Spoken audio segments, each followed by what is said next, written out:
Hello guys, welcome back to my channel education by Satya. Friends, हम पढ़ रहे हैं हिस्ट्री और हिस्ट्री में दोस्तों आज हमारा 5वां पार्ट होगा जिसमें हम पढ़ेंगे वैदिक सभ्यता के बारे में, वैदिक सिविलाइजेशन के बारे में। तो देखिए दोस्तों, वैदिक सभ्यता क्या है। वैदिक सभ्यता दोस्तों सिंधु सभ्यता के तुरंत बाद या सिंधु सभ्यता का जब अंत हो रहा था या लास्ट स्टेप चल रहा था, लास्ट कंडीशन चल रहा था, उसी समय जन्म हुआ था वैदिक सभ्यता का।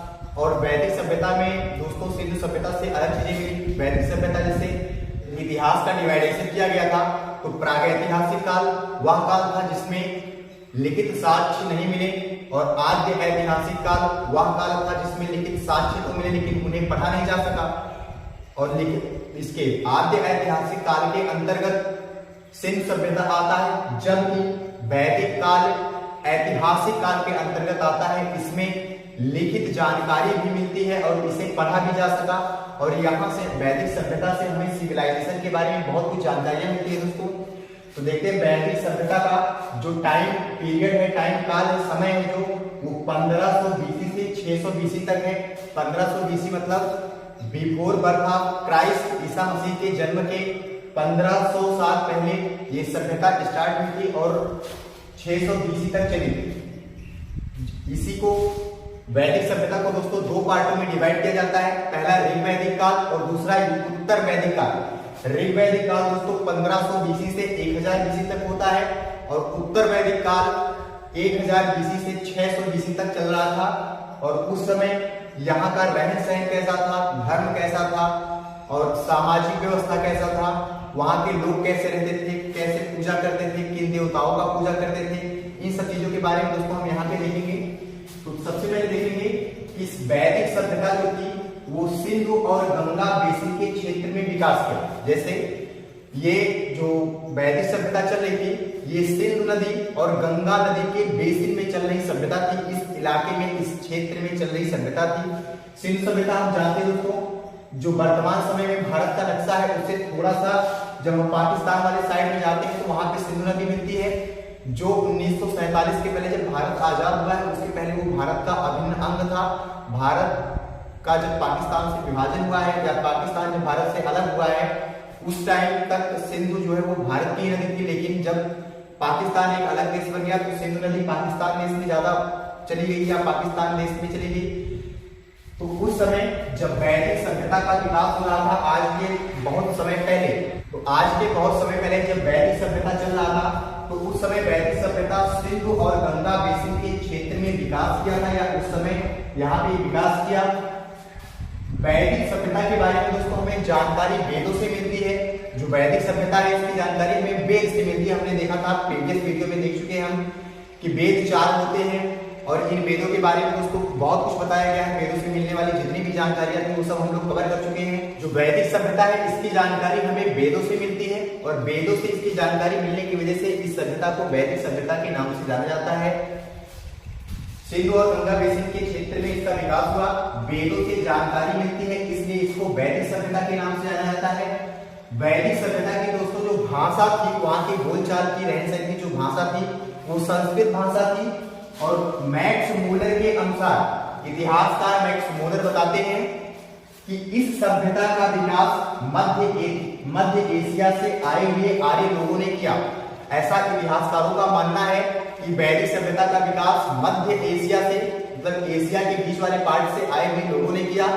और ऐसा उन्होंने बताया मैक्स मूलर ने कि मध्य एशिया से जब आर्य लोग आए तो सर्वप्रथम कि जो वैदिक सभ्यता था, वैदिक सिविलाइजेशन, ये 1500 बीसी से 600 बीसी तक चला था। दोस्तों वैदिक सभ्यता को दो पार्टों में डिवाइड करके पढ़ा जाता है। दो पार्टों में डिवाइड किया गया है। पहला 1500 बीसी से 1000 बीसी जो सिंधु बेसिन के क्षेत्र में फैला हुआ था, सिंधु बेसिन के क्षेत्र में विकास किया।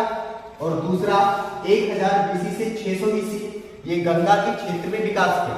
पहले वाले पार्ट को जो 1500 बीसी से 1000 बीसी तक था, इस समय को ऋग्वैदिक काल के अंतर्गत पढ़ा जाता है। ऋग्वैदिक काल के अंतर्गत एक बार यहां से देखिए, 1500 बीसी से 1000 बीसी के टाइम पीरियड को ऋग्वैदिक काल के नाम से जाना जाता है, और 1000 बीसी से 600 बीसी के टाइम पीरियड को उत्तर वैदिक काल के नाम से जाना जाता है। और यहाँ से दोस्तों उत्तर वैदिक काल और ऋग वैदिक काल से हमें मुख्य मुख्य जानकारियां मिलती हैं, जिससे हमें पता चलता है कि उस समय किन देवताओं का आराधना किया जाता था, पूजा किया जाता था, सामाजिक व्यवस्था, प्रशासनिक व्यवस्था, धार्मिक व्यवस्था वहां की कैसी थी, और इन सब चीजों के बारे में हमें जानकारी कहाँ से मिलती है, कौन बताया इन चीजों के बारे में। कि वैदिक सभ्यता का जब हम लोग दो पार्ट करते हैं, पहला ऋग वैदिक काल और दूसरा उत्तर वैदिक काल, तो ऋग वैदिक काल के बारे में हमें क्या क्या जानकारियां मिलती है। सबसे पहले ऋग वैदिक काल 1500 BC से 1000 BC तक चला, और आगे यहाँ की प्रशासनिक इकाइयों के बारे में लिख देते हैं कि यहाँ की प्रशासनिक इकाइयां कैसी थी, यहाँ पर शासन व्यवस्था किसके हाथों में था, कैसे क्या होता था। तो प्रशासनिक इकाइयों में सबसे पहले हम देखेंगे कि यह जो प्रशासनिक इकाई थी ये 5 भागों में बटी हुई थी। प्रशासनिक इकाई में 5 लोग अध्यक्ष के रूप में कार्य करते थे, जैसे एक कोई मेन संस्था हो और वो संस्था में 5 कार्यकारिणी सभा हो। उसी तरीके से ऋग वैदिक काल 5 भागों में बटी हुई थी, और इसकी जो सबसे छोटी भाग थी या सबसे छोटी इकाई थी उसको कुल के नाम से जाना जाता था, या उसको कुल कहा जाता था। इसी यहाँ पे जो दोस्तों 5 भागों में बटा हुआ था, या प्रशासनिक इकाइयां जो 5 भागों में बटी हुई थी, उसका यहाँ पे सिस्टमेटिक तरीका दिया हुआ है। सबसे छोटे भाग को कुल कहा जाता था, और कुल का जो मुखिया होता था उसको कुलपति या कुलप के नाम से भी जाना जाता था। दूसरा है जब कई कुल एक साथ मिल जाते थे तो वो ग्राम का निर्माण करते थे, और जो ग्राम का मुखिया होता था उसको ग्रामीणी कहा जाता था। उसके बाद जब कई ग्राम एक साथ मिल जाते थे तो विष का निर्माण होता था, और जो विष का मुखिया हुआ करता था उस मुखिया को विषपति के नाम से जाना जाता था। जब कई विष एक साथ मिल जाते थे तो जन का निर्माण होता था, और जन का जो मुखिया होता था उसको राजन के नाम से जाना जाता था। अगला है जब कई जन एक साथ मिल जाते थे तो संपूर्ण राष्ट्र का निर्माण होता था, और उस राष्ट्र के मुखिया को राजा के नाम से जाना जाता था। ये था ऋग वैदिक काल का जो प्रशासनिक इकाई है उसका मुख्य पार्ट है। जैसे प्रशासनिक इकाइयों में सबसे पहले हमें बताया जाता है कि वहां की प्रशासनिक इकाइयां कितनी भागों में बटी हुई थी, तो 5 भागों में बटी हुई थी। उसमें से सबसे छोटी जो भाग थी या सबसे छोटी इकाई थी उसको कुल कहा जाता था। कुल के मुखिया को कुलपति या कुलप कहा जाता था। ग्राम के मुखिया को कुलपति या कुलप कहा जाता था। ग्राम के मुखिया को ग्रामीणी कहा जाता था। विष के मुखिया को विषपति कहा जाता था। जन के मुखिया को राजन। और जब सभी ढेर सारे जन एक साथ जाते थे, इकट्ठा मिल जाते थे, तब इसको राष्ट्र के नाम से जाना जाता था, और राष्ट्र के मुखिया को राजा कहा जाता था, जो पूरे देश पर कंट्रोल करता था, पूरे व्यवस्था को चलाता था, पूरे व्यवस्था का देख रेख ब्यौरा जानता था, सब कुछ करता था, उसको राजा के नाम से जाना जाता था। और ये वैदिक काल इसी सभ्यता में इसी तरीके से चलता हुआ आगे बढ़ता गया। धार्मिक अधिकारी यहाँ पे वैदिक सभ्यता में धार्मिक अधिकारी को क्या कहा जाता था, किस नाम से जाना जाता था इनको, तो धार्मिक अधिकारी को दोस्तों पुरोहित के नाम से जाना जाता था। आज भी हमारे हिंदू समाज में जो हमारे धार्मिक कार्यकर्ता होते हैं, या जो हमारे यहाँ कथा वगैरह भागवत का पाठ करते हैं, उनको पुरोहित के नाम से ही जाना जाता है। और ये पुरोहित दोस्तों उस समय वहां पे 2 लोग थे, एक वशिष्ठ और दूसरे विश्वामित्र। पहले थे वशिष्ठ और दूसरे थे विश्वामित्र। वशिष्ठ जो थे ये रूढ़िवादी थे, ये रूढ़ि प्रकार के व्यक्ति थे, और विश्वामित्र उदार स्वभाव के व्यक्ति थे। इन्हें उदार भावना ही पसंद था, ये उदार तरीके से ही बिहेव करते थे, व्यवहार करते थे। यहाँ पे दोस्तों जो गुप्तचर संस्था थी जो सूचना प्रदान करती थी, एक स्थान से दूसरे स्थान पर सूचनाओं को ले जाती थी, उस संस्था को स्पष्ट के नाम से जाना जाता था। और यहाँ पे जो दुर्गपति होते थे, दुर्गपति का मतलब होता है प्रहरी। प्रहरी का मतलब जो गेट पे खड़े रहते हैं उनको दुर्गपति को यहाँ पे पूरब शब्द से संबोधित किया जाता था। उत्तर वैदिक काल आते आते ये सब कुछ काफी चीजें चेंज हो गई थी, लेकिन ऋग वैदिक काल में गुप्तचर को स्पष्ट नाम से, दुर्गपति को पूरब नाम से, और जो चारागाह का रखवाली करते थे या जिनके अंडर में चारागाह या गोचर भूमि होता था, उनको वाजपति के नाम से जाना जाता था। यहाँ पर पुलिस का मतलब जो चोर को पकड़ने का काम करते थे उनको उग्र नाम से जाना जाता था। दोस्तों वैदिक सभ्यता से संबंधित मैक्सिमम जानकारी इसमें कंप्लीट हो गया है। वैदिक सिविलाइजेशन में दोस्तों आगे हम देखेंगे कि वैदिक सिविलाइजेशन में कहीं पे भी या वेदों में कहीं पे भी न्यायिक अधिकारी का उल्लेख नहीं मिलता है, मतलब न्याय करने वाले अधिकारी। जैसे हमारे यहाँ वर्तमान समय में सुप्रीम कोर्ट, हाई कोर्ट के जज हुआ करते हैं, उस तरीके से कोई न्यायिक अधिकारी का उल्लेख नहीं मिलता है। न्याय करने का काम राजा ही करते थे। आगे, सभा और समिति राजा को सलाह देने वाली संस्था थी। सभा और समिति राजा को सलाह देने वाली एक संस्था थी। इस संस्था में सभा को श्रेष्ठ लोगों का सभा कहा जाता था। और ये जैसे आज हमारे यहाँ लोकसभा और राज्यसभा होता है, तो लोकसभा में जनप्रतिनिधि जाते हैं और राज्यसभा में श्रेष्ठ लोगों को बुलाया जाता है या श्रेष्ठ लोगों को चुनाव में शामिल किया जाता है। तो उसी तरीके से जो सभा थी ये श्रेष्ठ लोगों की संस्था थी और ये राज्यसभा की तरह होता था। और अगला है समिति, ये सामान्य लोगों का संस्था होता था, सामान्य लोगों का ग्रुप होता था। जैसे हमारे यहाँ वर्तमान समय में लोकसभा होता है, लोकसभा जैसे जो हमारे यहाँ सांसद चुनके जाते हैं वे लोग लोकसभा के अंतर्गत आते हैं, और जो डायरेक्टली राष्ट्रपति के द्वारा मनोनीत किए जाते हैं वो राज्यसभा के अंतर्गत आते हैं। तो इस तरीके से दोस्तों हमारे यहाँ की जो प्रशासनिक व्यवस्था थी, वैदिक सभ्यता थी, वो इस प्रकार थी। Hello guys, welcome back to my channel education by Satya. Friends, हमारा चल रहा था हिस्ट्री, और हिस्ट्री में हम पढ़ रहे हैं पार्ट 5 में दोस्तों हमारा चल रहा था वैदिक सभ्यता। और वैदिक सभ्यता में दोस्तों हम लोग ऋग्वेद पढ़ रहे हैं। ऋग्वेद में दोस्तों हमने सभा और समिति के बारे में जाना कि सभा समिति राजा को सलाह देने वाली संस्था होती है। सभा श्रेष्ठ लोगों की संस्था होती है, जैसे हमारे यहाँ राज्यसभा होती है।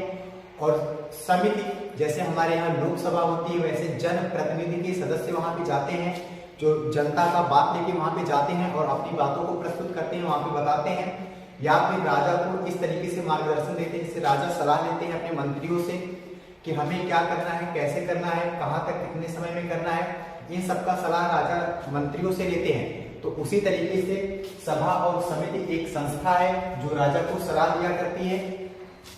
आगे से भी बताया गया है कि सभा और समिति में स्त्रियां भाग ले सकती हैं। जैसे काफी चीजों में बताया गया है आपको, जब सिंधु सभ्यता के बारे में पढ़ाया जा रहा था तो महिलाओं को बहुत ज्यादा अधिकार नहीं था। और यहाँ पे ऋग्वेद दोस्तों, सिविलाइजेशन को अगर देखा जाए तो ऋग्वेद सबसे अच्छा सिविलाइज्ड सभ्यता है। इसमें महिलाओं को जिस तरीके का अधिकार चाहिए उस तरीके का अधिकार दिया गया है। और आगे चल के यहाँ पे प्रथा बिगड़ता चला गया। नहीं तो जो ऋग्वेद में सिस्टम बनाया गया था, जो ऋग्वेद में बातें बताई गई थी, वो बहुत ही सार्वभौमिक थी और बहुत ही सटीक तरीके से बताई गई थी। तो सभा और समिति में स्त्रियां भाग ले सकती थी, मतलब चाहे सभा हो चाहे समिति हो, दोनों में ही स्त्रियों का चयन होता था। वो भी राजा को सलाह देने के लिए जाती थी। आगे है, युद्ध के लिए गविष्टि शब्द का प्रयोग किया गया और जिसका अर्थ होता है गायों का खोज। युद्ध के लिए गविष्टि यानी गायों की खोज शब्द का प्रयोग किया गया है। आगे, प्रमुख व्यवसाय पशुपालन था। ऋग्वैदिक काल में जो वहां का प्रमुख व्यवसाय था वो पशुपालन था। अगला, ऋग्वेद के 7वें मंडल में हम दोस्तों आगे जब पढ़े थे ऋग्वेद तो उसमें हम देखे थे कि ऋग्वेद में कुल मिलाकर के 10 मंडल हैं। उसी ऋग्वेद के 7वें मंडल में दशरथ के युद्ध के बारे में हमें जानकारी मिलती है। वो दशरथ युद्ध दोस्तों परुशड़ी जो पूरा प्राचीन नाम था, आज वही रावी नदी के नाम से जानी जाती है। तो परुशड़ी या रावी नदी के तट पर एक युद्ध हुआ था जिसे दशरथ के युद्ध के नाम से जाना जाता है, जिसमें राजा सुदास और 9 अन्य राजाओं के समूह से या 9 अन्य राजा या एक साथ मिलकर के युद्ध किए थे। इसी युद्ध को दशरथ युद्ध के नाम से जाना जाता है। भारत के जो राजा थे उनका जीत हुआ था। और यहाँ से दोस्तों जो वैदिक सिविलाइजेशन था, वैदिक सभ्यता था, इसको हमने 2 पार्टों में डिवाइड किया था। पहला जो ये चल रहा है ऋग्वैदिक काल, और दूसरा इसके बाद उत्तर वैदिक काल आता है। तो उत्तर वैदिक काल में ये जो यहाँ पर सिस्टम चल रहा है ये बिगड़ जाएगा और वहां पे जाकर के जैसे यहाँ पर जो वर्ण व्यवस्था है वो जन्म आधारित ना होकर के कर्म आधारित है। कर्म आधारित का मतलब ये होता है कि जैसे अगर कोई व्यक्ति ब्राह्मण के घर में जन्म लेना है तो इसका आशय ये नहीं है कि वो ब्राह्मण ही रहेगा, वो जिस तरीके से आगे जाकर के कर्म करेगा। यानी यदि सेवा का कर्म कर रहा है, सेवा का कार्य कर रहा है तो वो क्षत्रिय में आएगा। यदि पढ़ाई लिखाई का कार्य कर रहा है तो ब्राह्मण में आएगा। यदि व्यवसाय का कार्य कर रहा है तो वो वैश्य में आएगा। और यदि वो सफाई का कार्य कर रहा है तो वो शूद्र में आएगा। ये व्यवस्था थी ऋग वैदिक काल में। लेकिन जब यही व्यवस्था उत्तर वैदिक काल में जाती है तो ये कर्म आधारित होने का ये मतलब है कि जैसे कर्म के आधार पर, यहाँ पे ऋग वैदिक काल में वर्ण व्यवस्था कर्म आधारित है और उत्तर वैदिक काल में जाएंगे तो वहां पे वर्ण व्यवस्था कर्म आधारित ना होकर के जन्म आधारित हो जाएगा। जन्म आधारित का मतलब कि यदि ब्राह्मण के घर में जन्म ले रहे हैं तो ब्राह्मण ही कहलाएंगे, क्षत्रिय के घर में जन्म ले रहे हैं तो क्षत्रिय, वैश्य के घर में जन्म ले रहे हैं तो वैश्य, शूद्र के घर में जन्म ले रहे हैं तो शूद्र। ये व्यवस्था जो कि ऋग वैदिक काल में था ये पूरा पूरा उत्तर वैदिक काल में उल्टा हो गया। तो ऋग वैदिक काल या कोई लड़की ब्राह्मण कास्ट में पैदा हुआ तो इसका मतलब ये नहीं कि वो ब्राह्मण ही होगा, बल्कि वो जो कर्म करेगा, कर्म का मतलब यदि शिक्षा का कार्य कर रहा है तो पंडित, यदि सेवा का कार्य कर रहा है, सुरक्षा का कार्य कर रहा है तो क्षत्रिय, और यदि व्यापार का, व्यवसाय का, बिजनेस का कार्य कर रहा है तो वैश्य, और यदि सफाई का कार्य कर रहा है तो उसको शूद्र की कैटेगरी में डिवाइड किया गया था। ये कर्म आधारित थी ना कि जन्म आधारित। यहाँ का जो समाज था वो पितृसत्तात्मक समाज था, पिता के हाथों में राजकाज होता था, स्त्रियों की दशा अच्छी थी।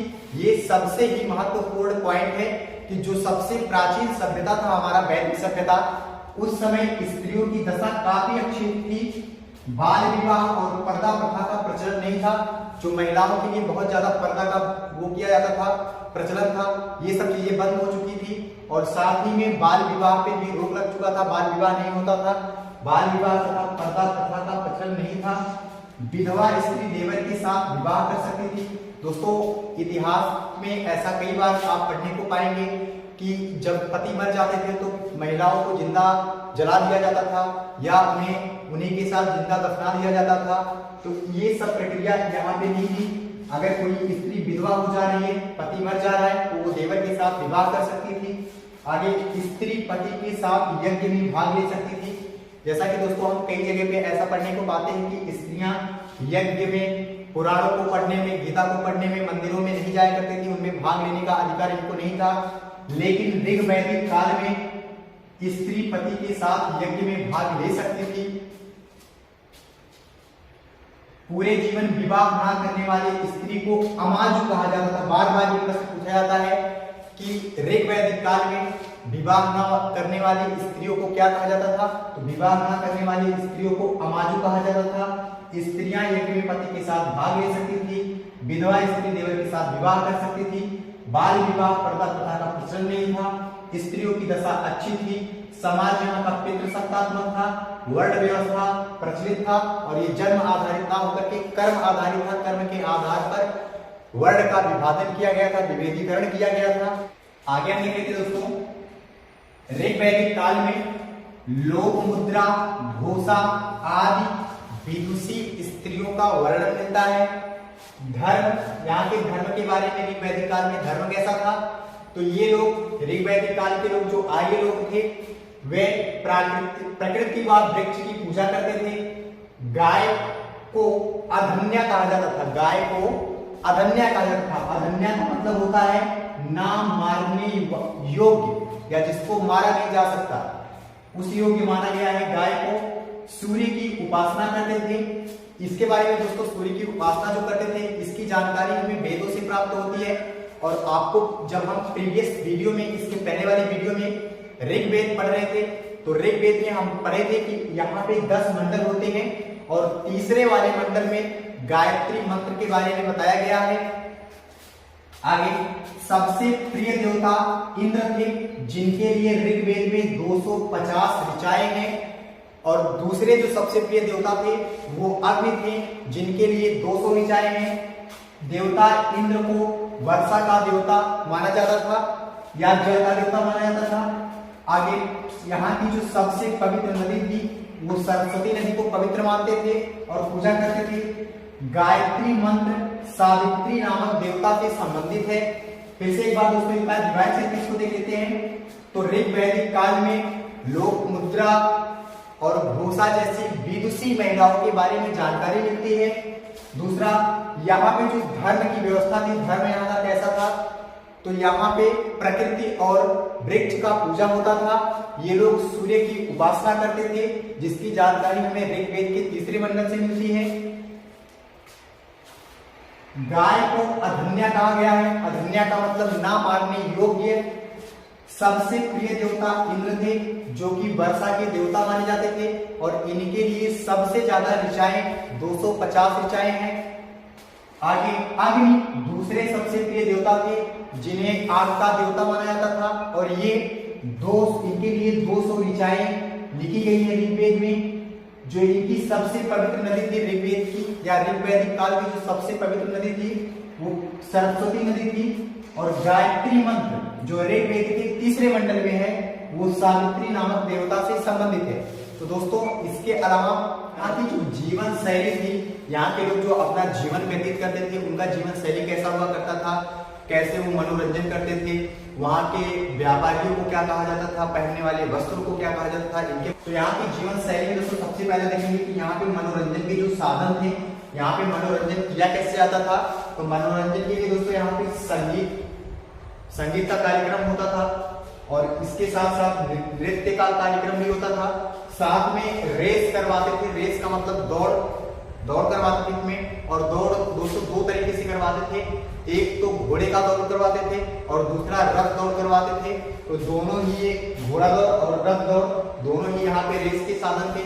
साथ में एंजॉय के लिए संगीत गाया जाता था, और नृत्य की प्रक्रिया भी वहां पे चल रही थी उस समय जब वैदिक काल यहाँ पे चल रहा था। तो वैदिक काल में मनोरंजन के साधन के लिए नृत्य करते थे, संगीत गाते थे, और रथ दौड़ करवाते थे, घोड़ा दौड़ करवाते थे, रेस करवाते थे। आगे यहाँ पे दोस्तों जो आर्य लोग थे, आर्यों की जो पवित्र पशु था या प्रिय पशु था, तो यहाँ पे दोस्तों बताया गया है कि आर्यों का जो पवित्र पशु था वो गाय था। गाय के लिए एक बार गविष्ठी शब्द का प्रयोग हुआ है, गायों की खोज, और एक बार अधन्या शब्द का प्रयोग हुआ है, नाम मारने योग्य। तो गाय को पवित्र पशु मानते थे, और इनका जो प्रिय पशु था वो घोड़ा था। घोड़े से ये लोग लड़ाई करने के लिए जाया करते थे, या फिर घोड़े से सवारी करते थे। तो घोड़ा इनका प्रिय पशु था, और जबकि गाय इनकी पवित्र पशु थी। आगे ये जो पेय पदार्थ का उपयोग करते थे उसको सोमरस कहा जाता था। आगे दोस्तों चौथा हम देख लेते हैं, जो वस्त्र पहनते थे वस्त्र को वास और अधिवास के नाम से जाना जाता था, और कपड़े के अंदर पहनने वाले वस्त्र को भी कहा जाता था। व्यापार हेतु दूर दूर व्यापार करने के लिए जो व्यवसाय करते थे, जो व्यक्ति जब वो दूर दूर जाते थे तो उनको पणि कहा जाता था। व्यापार हेतु दूर दूर जाने वाले व्यक्ति को पणि कहा जाता था। आगे ब्याज पर ऋण देने वाले को बेकनाट या सूदखोर कहा जाता था। जो व्यक्ति ब्याज पे पैसा देता था, ब्याज पे ऋण देता था, उस व्यक्ति को बेकनाट या सूदखोर के नाम से जाना जाता था। और फिर से एक बात देखते हैं दोस्तों, यहाँ पे मनोरंजन का साधन संगीत व नृत्य था। रेस में ये घोड़ा दौड़ और रथ दौड़ करवाते थे। आर्यों की जो पवित्र पशु थी वो गाय थी, और इनका जो प्रिय पशु था वो घोड़ा था। पेय पदार्थ सोमरस था। वस्त्र ये वास और अधिवास के रूप में पहनते थे। ये जो वस्त्र पहनते थे उसको वास या अधिवास कहा जाता था। अंदर पहनने वाले वस्त्र को नील कहा जाता था। व्यापार हेतु दूर दूर जाने वाले व्यक्ति को पणि कहा जाता था, और इसके साथ साथ जो ब्याज पे ऋण देते थे उन व्यक्तियों को बेकनाट या सूदखोर के नाम से जाना जाता था। एक सभ्यता में यहाँ का जो व्यवसाय था वो व्यवसाय कैसे होता था, यहाँ पे किन धातुओं का प्रयोग किया जाता था, यहाँ की आदान प्रदान का व्यवस्था कैसा था, यहाँ पे नदियों के बारे में क्या बताया गया है, कौन सी नदी का कितनी बार उल्लेख मिलता है, कौन सी नदी को पवित्र माना जाता था। तो मुख्य व्यवसाय दोस्तों यहाँ का जो ऋग्वैदिक काल का मुख्य व्यवसाय था वो पशुपालन था, और ये धीरे धीरे विकास करते करते ये कृषि में बदल गया। लेकिन जब प्रश्न पूछा जाएगा कि ऋग्वैदिक काल में मुख्य व्यवसाय क्या था, तो पशुपालन था, और उत्तर वैदिक काल में मुख्य व्यवसाय क्या था, तो कृषि था। इसी तरीके से यहाँ पे जिन धातुओं का उपयोग होता था, तो यहाँ पे दो प्रकार के धातु का उपयोग होता था। एक लोहे का उपयोग होता था और दूसरा तांबे का उपयोग होता था। तो लोहे को उस समय श्याम अयस्क के नाम से जाना जाता था, और तांबे को लोहित अयस्क के नाम से जाना जाता था। प्रश्न पूछा जाता है दोस्तों कि लोहे का खोज किसने किया था, तो लोहे का खोज आर्य लोगों ने किया था, जो मध्य एशिया से आए थे। मैक्स मूलर बताते हैं, इतिहासकार मैक्स मूलर, उन्होंने अपने बुक में बताया है कि जब मध्य एशिया से आर्य लोग भारत आए थे तो सर्वप्रथम पंजाब और अफगानिस्तान में आके रुके, और यहाँ पे उन्होंने सिविलाइजेशन बनाया, सभ्यता विकसित किया, और लोहे धातु का खोज भी किया था। तो यहाँ से लोहे को श्यामयस, तांबे को लोहितयस कहा जाता था और लोहे का खोज आर्यों ने किया था। आगे हम देख लेते हैं कि यहाँ पे आदान प्रदान का जो माध्यम था, जैसे अगर हमें कोई वस्तु चाहिए और वो आपके पास है, हमें आपसे कोई वस्तु लेना है, बदले में हमें कुछ ना कुछ आपको देना रहेगा, तो ये जो माध्यम रहता था उस समय वस्तु विनिमय प्रणाली प्रचलित थी। वहां पे उस समय पैसे का प्रयोग नहीं होता था। जैसे आज के समय में अगर हमें चीनी लेना है तो हम बदले में पैसा लेते हैं और दुकानदार से चीनी ले लेते हैं। उस समय क्या था कि यहाँ पे एक वस्तु दिया जाता था और दूसरा वस्तु उनसे लिया जाता था। इसी तरीके से तो देखिए यहाँ पे प्रश्न पूछा जाएगा कि वैदिक सभ्यता में ऋग वैदिक काल में वस्तु विनिमय प्रणाली कैसी थी, ऋग वैदिक काल में वस्तुओं के आदान प्रदान का माध्यम कैसा था, तो वस्तु विनिमय प्रणाली प्रचलित थी। और जब यही उत्तर वैदिक काल में हम पहुंच जाएंगे तो वहां पे निष्क और शतमान नाम के मुद्रा प्रचलन में थे, के माध्यम से सामान को एक दूसरे से लिया दिया जाता था। आगे यहाँ पे देखिए उत्तर वैदिक काल के लिए, उत्तर वैदिक काल, ये उत्तर वैदिक काल हम जानते हैं दोस्तों 1000 BC से 600 BC तक चला हुआ था, जिसमें निष्क और शतमान नाम की मुद्रा का प्रयोग किया गया था वस्तुओं के आदान प्रदान के लिए। आगे ऋग वैदिक काल में दोस्तों गंगा नदी का उल्लेख एक बार मिलता है और यमुना नदी का उल्लेख 3 बार मिलता है। और हम इसके पहले अभी देखे थे कि जो ऋग वैदिक काल की सबसे पवित्र नदी थी वो सरस्वती नदी थी, ना कि गंगा या यमुना नदी थी। तो दोस्तों ये यहाँ तक ऋग वैदिक काल से जो भी मोस्ट इंपॉर्टेंट प्रश्न बनते हैं या जो भी प्रश्न आज तक पूछे गए हैं वह सभी प्रश्न हम लोग यहाँ पे कंप्लीट कर लिए हैं। अब दोस्तों हमें क्या पढ़ना है, हमें पढ़ना है वैदिक काल में ऋग वैदिक काल पहला कंप्लीट हुआ और इसके तुरंत बाद आता है उत्तर वैदिक काल। तो ऋग वैदिक काल और उत्तर वैदिक काल में कुछ असमानताएं थी, बस उन्हीं असमानताओं को हम अगर देख लेंगे तो हमें ये पता चल जाएगा कि ऋग वैदिक काल और उत्तर वैदिक काल दोनों में अंतर क्या है। तो दोनों में अंतर देखने के लिए हम एक चार्ट बनाएंगे और इसमें हम देखेंगे कि जैसे ऋग वैदिक काल में सबसे प्रमुख देवता इंद्र थे, ऋग वैदिक काल में सबसे पवित्र नदी सरस्वती थी, ऋग वैदिक काल में वस्तु विनिमय प्रणाली प्रचलित थी, ऋग वैदिक काल में शतमान और निष्क नाम की मुद्रा का प्रयोग नहीं होता था। तो ये सब अंतर हम देखेंगे, हमें क्लियर हो जाएगा कि ऋग वैदिक काल और उत्तर वैदिक काल दोनों में अंतर क्या है। और वैदिक सभ्यता में हमने पढ़ा था ऋग वैदिक काल, ऋग वैदिक काल के तुरंत बाद दोस्तों आता है उत्तर वैदिक काल, क्योंकि वैदिक सिविलाइजेशन को हमने 2 पार्टों में डिवाइड किया था, एक ऋग वैदिक काल और दूसरा उत्तर वैदिक काल। ऋग वैदिक काल का जो टाइम पीरियड था वो 1500 BC से 1000 BC था और उत्तर वैदिक काल का जो टाइम पीरियड था वो 1000 BC से 600 BC था। तो दोस्तों इन दोनों में बहुत समानताएं तो काफी है लेकिन विषमताएं भी बहुत ज्यादा है। तो हम यहाँ पे देखेंगे कि किस आधार पर ऋग वैदिक काल और उत्तर वैदिक काल को 2 भागों में बांटा गया है। तो ऋग वैदिक काल में जो व्यापार होता था वो व्यापार का मुख्य साधन पशुपालन था और जबकि उत्तर वैदिक काल में वही कार्य कृषि के रूप में बदल गया। आगे यहाँ की जो वर्ण व्यवस्था थी वो कर्म आधारित थी, लेकिन उत्तर वैदिक काल में ये जन्म आधारित हो जाती है। कर्म आधारित का मतलब है कि जो कर्म करेगा उसी हिसाब से कास्ट का डिवाइडेशन होगा। जो जाति होता है जाति का विभेदीकरण जन्म के ऋग वैदिक काल में कर्म के आधार पे था और उत्तर वैदिक काल में जन्म के आधार पर था। ऋग वैदिक काल में जन्म के कर्म के आधार का मतलब है कि जो व्यक्ति जैसा कर्म करेगा उसका कास्ट या उसकी जाति वैसी ही होगी। और उत्तर वैदिक काल में माना जाता है कि आप जिस कास्ट में पैदा होगे वही आपकी कास्ट हो जाएगी, वही आपकी वर्ण हो जाएगी, वही आपकी जाति हो जाएगी। अगला देवता, ऋग वैदिक काल में सबसे प्रमुख देवता इंद्र थे, जिनके लिए 250 ऋचाएं लिखी हुई हैं, जबकि उत्तर वैदिक काल में प्रमुख देवता प्रजापति हो जाते हैं। उत्तर वैदिक काल में सबसे प्रमुख देवता प्रजापति हो जाते हैं। आगे यहाँ पे जो वस्तु विनिमय की प्रणाली थी, जो लेन देन का जो सिस्टम था, ऋग वैदिक काल में वस्तु विनिमय प्रणाली था। वस्तु विनिमय प्रणाली का मतलब होता है कि हम आपको एक वस्तु देंगे और बदले में दूसरी वस्तु आपसे लेंगे, इसी को कहा जाता है वस्तु विनिमय प्रणाली। और ये जब उत्तर वैदिक काल आया तो यहाँ पे निष्क और शतनाम नाम के 2 मुद्राएं प्रचलित थी, जो मुद्रा दिया जाता था और वस्तुओं को दूसरे से लिया जाता था। और तीसरी जो लास्ट वाला यहाँ पे जो इनका विभेदीकरण होने का जो सबसे प्रमुख नियम है, स्त्रियों की स्थिति के आधार पर भी इसका डिवाइडेशन किया गया है। ऋग वैदिक काल में स्त्रियों की जो स्थिति थी, जो पोजीशन था, वो बहुत ज्यादा अच्छा था। स्त्रियां पढ़ाई लिखाई कर सकती थी, पति के साथ यज्ञ में भाग ले सकती थी। विदुषी स्त्रियों के बारे में भी वर्णन मिलता है, जैसे घोषा, अपाला, घोषमुद्रा, इन सब के बारे में विदुषी जो महिलाएं थी, जो पढ़ी लिखी शिक्षित महिलाएं थी ऋग वैदिक काल में, इनके बारे में जानकारी मिलती है। और साथ में ये आपको बताया गया था कि जो विधवा स्त्री थी वो देवर के साथ विवाह कर सकती थी, जबकि उत्तर वैदिक काल में स्त्रियों की स्थिति जो थी वो बहुत ज्यादा दयनीय हो गई थी। दयनीय का मतलब इनका कंडीशन क्रिटिकल हो गया था। इनसे ये सभी अधिकार छीन लिए गए थे जो ऋग वैदिक काल में इनको दिया गया था। इसलिए यहाँ पे स्त्रियों की स्थिति जो थी वो बहुत विकट थी, बहुत विकट परिस्थिति में स्त्रियां रहती थी।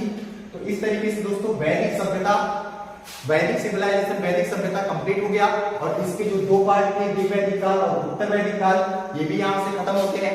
नेक्स्ट वीडियो में हम पढ़ेंगे दोस्तों महाजनपदों के उदय के बारे में। महाजनपदों का उदय कैसे हुआ और इसमें कौन कौन से राज्य आते हैं, पहले भारत कैसे कैसे किन किन इलाकों में बटा हुआ था। तो दोस्तों अगर आपको वीडियो पसंद आए तो प्लीज चैनल को लाइक करें, सब्सक्राइब करें, शेयर करें, ज्यादा से ज्यादा दोस्तों तक पहुंचाएं। Thank you so much.